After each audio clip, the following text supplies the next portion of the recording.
Mumbai Pune express हायवेवर खालापूर जवळ भीषण अपघातात 7 जण ठार। ड्रायव्हरचं नियंत्रण सुटल्यामुळे क्वालिसमधल्या 7 प्रवाशांनी गमावला जीव।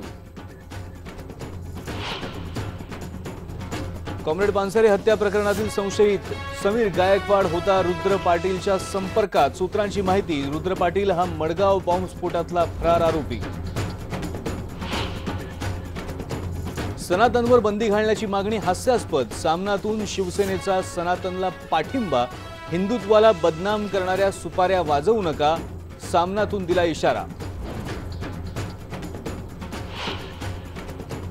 हे सरकार आहे की या सरकारने प्रयत्न केले आणि यामधला तथ्य शोधण्यासाठी पोलिसांनी सूचना दिल्या आणि त्यांनी ते तथ्य शोधण्यासाठी काही संशयितांना अटक केलेली आहे। कॉम्रेड पानसरे हत्येप्रकरणी आरोपींना पकडण्याची आम्हीच हिंमत दाखवली। पुरावे सापडले तर कारवाई देखील करणार। महसूल मंत्री एकनाथ खडसेंचं आश्वासन।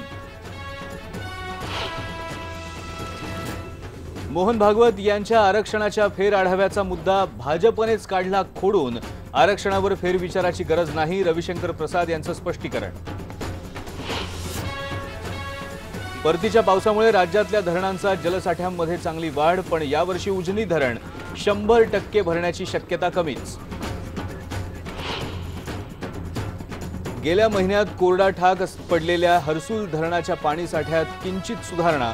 मराठवाड्याची तहान अंशतः भागणार।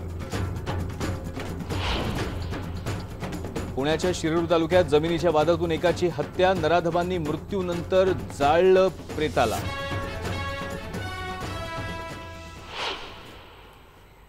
बीसीसीआयचे अध्यक्ष जगमोहन दालमिया यांचं कोलकात्यात निधन। आज झाले अंत्यसंस्कार। आणि 5 दिवसांच्या बाप्पांना आणि गौरींना आज दिला जातोय निरोप।